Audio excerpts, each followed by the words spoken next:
ओम शांति। 7 सितंबर 2024। मीठे प्यारे बाबा के आज के मधुर महावाक्य। आज की मुरली के कुछ मुख्य पॉइंट्स। आज बाबा हमें समझाते कि हम बच्चों को बाप से जो शिक्षाएं मिलती हैं उन्हें अमल में लाना है। सिर्फ नोट कर रख नहीं लेना। अपना कीमती समय केवल विनाशी कमाई के पीछे वेस्ट नहीं करते रहना, क्योंकि यह सब विनाशी धन तो मिट्टी में मिल जाना है। बेहद के बाप से बेहद का वर्षा लेना है और दैवी गुण भी धारण करने हैं। जीवन मुक्त अवस्था को प्राप्त करना है। व्यर्थ को समर्थ में परिवर्तन कर नंबर 1 में आना है। योग बल द्वारा माया पर विजयी बनना है। तो चलिए सुनते हैं आज की बाबा की मीठी प्यारी मुरली। ओम शांति। बाबा कहते, मीठे बच्चे, ज्ञान का तीसरा नेत्र सदा खुला रहे तो खुशी में रोमांच खड़े हो जाएंगे। खुशी का पारा सदा चढ़ा रहेगा। प्रश्न: इस समय मनुष्यों की नजर बहुत कमजोर है, इसलिए उनको समझाने की युक्ति क्या है? बाबा कहते, उनके लिए तुम ऐसे ऐसे बड़े चित्र बनाओ जो वह दूर से ही देखकर समझ जाएं। ये गोले का सृष्टि का चित्र तो बहुत बड़ा होना चाहिए। यह है अंधों के आगे आईना। दूसरा प्रश्न: सारी दुनिया को स्वच्छ बनाने में तुम्हारा मददगार कौन बनता है? उत्तर: ये नेचुरल कैलामिटीज तुम्हारी मददगार बनती हैं। इस बेहद के दुनिया की सफाई के लिए जरूर कोई मददगार चाहिए। ओम शांति। गायन भी है बाप से 1 सेकंड में वर्षा अर्थात जीवन मुक्ति, और तो सब है जीवन बंध में। ये एक ही त्रिमूर्ति और गोले वाला चित्र जो है, बस यही मुख्य है। यह बहुत बड़ा बड़ा होना चाहिए। अंधों के लिए तो बड़ा आईना चाहिए जो अच्छी तरह देख सकें, क्योंकि अभी सबकी नजर कमजोर है, बुद्धि कम है। बुद्धि कहा जाता है तीसरे नेत्र को। तुम्हारी बुद्धि में अब खुशी हुई है। खुशी में जिनके रोमांच खड़े नहीं होते हैं, गोया शिव बाबा को याद नहीं करते हैं, तो कहेंगे ज्ञान का तीसरा नेत्र थोड़ा खुला है, झुंझार है। बाप समझाते हैं, कोई को भी शॉर्ट में समझाना है। बड़े बड़े मेले आदि लगते हैं, बच्चे जानते हैं। सर्विस करने लिए वास्तव में एक चित्र ही बस है। भल गोले का चित्र हो तो भी हर्जा नहीं है।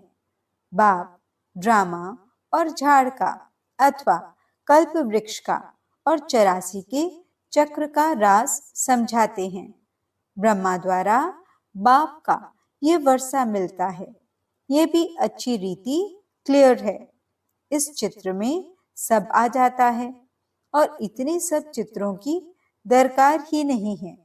यही तो चित्र बहुत बड़े बड़े अक्षरों के हों, लिखित भी हो।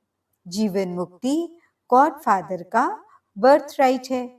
होवनहार विनाश के पहले, विनाश भी जरूर होना ही है। ड्रामा के प्लान अनुसार आपे ही सब समझ जाएंगे। तुम्हारे समझाने की भी दरकार नहीं रहेगी। बेहद के बाप से बेहद का ये वर्षा मिलता है। ये तो बिल्कुल पक्का याद रहना चाहिए, परंतु माया तुमसे भुला देती है। समय बीतता जाता है। गायन भी है ना, बहुत गई। इनका अर्थ इस समय का ही है, बाकी थोड़ा समय ही रहा है। स्थापना तो हो ही रही है। विनाश में थोड़ा समय है, थोड़े में भी थोड़ी रहती जाएगी। विचार किया जाता है, फिर क्या होगा? अभी तो जागते नहीं, पीछे जागते जाएंगे। आंखें बड़ी होती जाएंगी। ये आंखें नहीं, बुद्धि की आंख। छोटे छोटे चित्रों से इतना मजा नहीं आता है, बड़े बड़े बन जाएंगे। साइंस भी कितनी मदद देती है। विनाश में तत्व भी मदद करते हैं। बिगिर कौड़ी खर्चे तुमको कितनी मदद देते हैं। तुम्हारे लिए बिल्कुल सफाया कर देते हैं। ये बिल्कुल छीछी दुनिया है। अजमेर में स्वर्ग का यादगार है। यहाँ देलवाड़ा मंदिर में स्थापना का यादगार है। परंतु कुछ समझ थोड़े ही सकते हैं। अभी तुम समझदार बने हो। पर मनुष्य कहते हैं, हम नहीं जानते कि विनाश हो जाएगा। समझ में नहीं आता। एक कहानी है ना, शेर आया शेर आया। नहीं मानते थे। एक दिन सब गायें खा गया। तुम भी कहते रहते हो, ये पुरानी दुनिया गई की गई, बहुत गई, थोड़ी रही। ये सारी नॉलेज तुम बच्चों की बुद्धि में रहनी चाहिए। आत्मा ही धारणा करती है। बाप की भी आत्मा में ज्ञान है। वे जब शरीर धारण करते हैं तब ज्ञान देते हैं। जरूर उनमें नॉलेज है, तब तो नॉलेजफुल गॉड फादर कहा जाता है। वे सारी सृष्टि के आदि मध्य अंत को जानते हैं। अपने को तो जानते हैं ना। और सृष्टि चक्र कैसे फिरता है वह भी नॉलेज है। इसलिए अंग्रेजी में नॉलेजफुल अक्षर बहुत अच्छा है। मनुष्य सृष्टि रूपी झाड़ का बीज रूप है, तो उनको सारी नॉलेज है। तुम ये जानते हो, नंबर वार पुरुषार्थ अनुसार शिव बाबा तो है ही नॉलेजफुल। ये अच्छी रीति बुद्धि में रहना चाहिए। ऐसे नहीं सबकी बुद्धि में एक रस धारणा होती है। वह लिखते भी हैं, परंतु धारणा कुछ नहीं, नाम मात्र लिखते हैं। बता किसको भी नहीं सकेंगे। सिर्फ कागज को बताते हैं। कागज क्या करेंगे? कागज से तो कोई समझेंगे नहीं। इस चित्र से बहुत अच्छा समझेंगे। बड़े ते बड़ी नॉलेज है, तो अक्षर भी बड़े बड़े होने चाहिए। बड़े ते बड़े चित्र देख मनुष्य समझेंगे। इनमें जरूर कुछ सार है। स्थापना और विनाश भी लिखा हुआ है। राजधानी की स्थापना यह है गॉड फादरली बर्थराइट। हर एक बच्चे का हक है जीवन मुक्ति। तो बच्चों की बुद्धि चलनी चाहिए कि सब जीवन बंद में हैं। इन्हें जीवन बंद से जीवन मुक्त में कैसे ले जाएं? पहले शांति धाम में जाएंगे, फिर सुख धाम में। सुख धाम को जीवन मुक्ति कहेंगे। ये चित्र खास बड़े बड़े बनने चाहिए। मुख्य चित्र है ना, बहुत बड़े बड़े अक्षर हो तो मनुष्य कहेंगे, बीके ने इतने बड़े चित्र बनाए हैं, जरूर कुछ नॉलेज है। तो जहां तहां तुम्हारे भी बड़े बड़े चित्र लगे हुए हों तो पूछेंगे, ये क्या है? बोलो, इतने बड़े चित्र तुम्हारे समझने के लिए बनाए हैं। इसमें क्लियर लिखा हुआ है, बेहद का वर्षा इन्हों को था। कल की बात है, आज वह नहीं है, क्योंकि 84 पुनर्जन्म लेते लेते नीचे आ गए हैं। सतो प्रधान से तमो प्रधान तो बनना ही है। ज्ञान और भक्ति पूज्य और पुजारी का खेल है ना। आधा आधा में बिल्कुल पूरा खेल बना हुआ है। तो ऐसे बड़े बड़े चित्र बनाने की हिम्मत चाहिए। सर्विस का भी शौक चाहिए। दिल्ली के तो कोने कोने में सर्विस करनी है। मेले मलाखड़े में तो बहुत लोग जाते हैं। वहां तुमको ये चित्र ही काम में आएंगे। त्रिमूर्ति गोला, यह है मुख्य। ये बहुत अच्छी चीज है।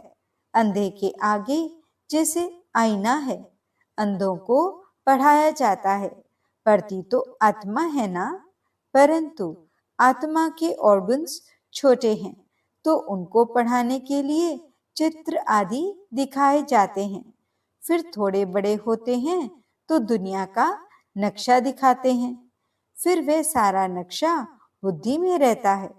अभी तुम्हारी बुद्धि में सारा ये ड्रामा का चक्र है। इतने सब धर्म हैं, कैसे कैसे नंबर वार आते हैं, फिर चले जाएंगे। वहां तो एक ही आदि सनातन देवी देवता धर्म है, जिसको स्वर्ग हेवन कहते हैं। बाप के साथ योग लगाने से आत्मा पतित से पावन बन जाएगी। भारत का प्राचीन योग मशहूर है। योग अर्थात याद। बाप भी कहते हैं, मुझ बाप को याद करो। ये कहना पड़ता है। लौकिक बाप को कोई कहना नहीं पड़ता है कि मुझे याद करो। बच्चे ऑटोमेटिकली बाबा मम्मा कहते रहते हैं। वह है लौकिक माता पिता, यह है पारलौकिक, जिसका गायन है। तुम्हारी कृपाते सुख घनेरे। जिनको दुख है वही गाते हैं। सुख में तो कहने की दरकार ही नहीं रहती। दुख में है तब पुकारते हैं। अभी तुम समझ गए हो, ये माता पिता है। बाप कहते हैं ना, दिन प्रतिदिन तुमको गुये गुये बातें सुनाता हूँ। आगे मालूम था क्या कि माता पिता किसको कहा जाता है? अभी तुम जानते हो, पिता तो उनको ही कहा जाता है। पिता से वर्षा मिलता है ब्रह्मा द्वारा। माता भी चाहिए ना, क्योंकि बच्चों को एडॉप्ट करना है। ये बात किसके भी ध्यान में नहीं आएगी तो बाबा घड़ी घड़ी कहते हैं, मीठे मीठे बच्चों, बाप को याद करते रहो। लक्ष्य मिल गया, फिर भल कहाँ भी जाओ। विलायत में जाओ, 7 रोज कोर्स किया तो बहुत है। बाप से तो वर्षा लेना ही है। याद से ही आत्मा पावन बनेगी, स्वर्ग का मालिक बनेंगे। ये लक्ष्य तो बुद्धि में है, फिर भल कहाँ भी जाएं। सारा ज्ञान गीता का इस बैच में है। कोई को पूछने की भी दरकार नहीं रहेगी कि क्या करना है। बाप से वर्षा लेना है तो जरूर बाप को याद करना है। तुमने ये वर्षा बाप से अनेक बार लिया है। ड्रामा का चक्र रिपीट होता रहता है ना। अनेक बार तुम टीचर से पढ़ करके कोई ना कोई पद प्राप्त करते हो। पढ़ाई में बुद्धि योग टीचर के साथ रहता है ना। इम्तिहान चाहे छोटा हो चाहे बड़ा हो, पढ़ती तो आत्मा है ना। इनकी भी आत्मा पढ़ती है। टीचर को और फिर एम ऑब्जेक्ट को याद करना है। सृष्टि का चक्र भी बुद्धि में रखना है। बाप और वर्षे को याद करना है। दैवी गुण भी धारण करने हैं। जितना धारण करेंगे उतना ऊंच पद पाएंगे। अच्छी रीति याद करते रहते हैं, फिर यहाँ आने की भी क्या दरकार है। परंतु फिर भी आते हैं। ऐसा ऊंचा बाप जिससे इतना बेहद का वर्षा मिलता है, उनसे मिलकर तो आवे। मंत्र लेकर सब आते हैं। तुमको तो बहुत भारी मंत्र मिलता है। नॉलेज तो सारी अच्छी रीति बुद्धि में है। अभी तुम बच्चे समझते हो कि विनाशी कमाई के पीछे जास्ती टाइम वेस्ट नहीं करना है। वह तो सब मिट्टी में मिल जाएगा। बाप को कुछ चाहिए क्या? कुछ भी नहीं। कुछ भी खर्चा आदि करते हैं सो तो अपने लिए ही करते हैं। इसमें पाई का भी खर्चा नहीं है। कोई गोले व टैंक आदि तो खरीद नहीं करने हैं लड़ाई के लिए। कुछ भी नहीं है। तुम लड़ते हुए भी सारी दुनिया से गुप्त हो। तुम्हारी लड़ाई देखो कैसी है। इसको कहा जाता है योग बल। सारी गुप्त बात है। इसमें कोई को मारने की दरकार नहीं है। तुमको सिर्फ बाप को याद करना है। इन सब का मौत ड्रामा में नूंदा हुआ है। हर 5000 वर्ष बाद तुम योग बल जमा करने के लिए पढ़ाई पढ़ते हो। पढ़ाई पूरी हुई, फिर प्रारब्ध चाहिए नई दुनिया में। पुरानी दुनिया के लिए ये नेचुरल कैलामिटीज हैं। गायन भी है ना, अपने कुल का विनाश कैसे करते हैं। कितना बड़ा कुल है, सारा यूरोप आ जाता है। ये भारत तो अलग कोने में है, बाकी सब खलास हो जाने हैं। योग बल से तुम सारे विश्व पर विजय पाते हो। पवित्र भी बनना है, इन लक्ष्मी नारायण जैसा। वहां क्रिमिनल आए ही नहीं। आगे चलकर तुमको बहुत साक्षात्कार होंगे। अपने देश के नजदीक आने से फिर झाड़ दिखाई पड़ते हैं ना, तो खुशी होती है। अब आकर पहुंचे हैं अपने घर के नजदीक। तुम भी घर चल पड़े हो, फिर अपने सुख धाम आएंगे। बाकी थोड़ा समय है। स्वर्ग से विदाई लिए कितना समय हो गया है। अब फिर स्वर्ग नजदीक आ रहा है। तुम्हारी बुद्धि चली जाती है ऊपर। वह है निराकारी दुनिया, जिसको ब्रह्मांड भी कहते हैं। हम वहां के रहने वाले हैं। यहाँ 84 का पाठ बजाया। अभी हम जाते हैं। तुम बच्चे हो ऑल राउंड, शुरू से लेकर पूरे 84 जन्म लेने वाले हो। देरी से आने वाले को ऑल राउंडर नहीं कहेंगे। बाप ने समझाया है मैक्सिमम और मिनिमम कितने जन्म लेते हो। एक जन्म तक भी है, पिछाड़ी में सब चले जाएंगे वापस। नाटक पूरा हुआ, खेल खल्लास। अब बाप समझाते हैं मुझे याद करो, अंतमते सुगति हो जाएगी। बाप के पास परम धाम में चले जाएंगे। उनको कहते हैं मुक्ति धाम, शांति धाम और फिर सुख धाम। यह है दुख धाम। ऊपर से हर एक सतो प्रधान, फिर सतो रजो तमो में आते हैं। एक जन्म होगा तो उसमें भी इन 4 स्टेजेस को पाएंगे। कितना अच्छा बच्चों को बैठ समझाते हैं, फिर भी याद नहीं करते। बाप को भूल जाते हैं। नंबरवार तो है ना, बच्चे जानते हैं। नंबरवार पुरुषार्थ अनुसार रुद्रमाला बनती है। कितने करोड़ की रुद्रमाला है। बेहद के विश्व की यह माला है। ब्रह्मा सो विष्णु, विष्णु सो ब्रह्मा, दोनों का सरनेम देखो। यह प्रजापिता ब्रह्मा का नाम है। आधा कल्प फिर आता है रावण। डेटिज्म फिर इस्लामिज्म। आदम बीबी को भी याद करते हैं, पैराडाइज को भी याद करते हैं। भारत पैराडाइज स्वर्ग था। बच्चों को खुशी तो बहुत होनी चाहिए। बेहद का बाप ऊंचे ते ऊंचे भगवान, ऊंचे ते ऊंच पढ़ाते हैं। ऊंचते ऊंच पद मिलता है। सबसे ऊंचते ऊंच टीचर है बाप। वह टीचर भी है, फिर साथ ले जाएंगे तो सदगुरु भी है। ऐसा बाप क्यों नहीं याद रहेगा। खुशी का पारा चढ़ा रहना चाहिए, परंतु युद्ध का मैदान है। माया ठहरने नहीं देती है, घड़ी घड़ी गिर पड़ते हैं।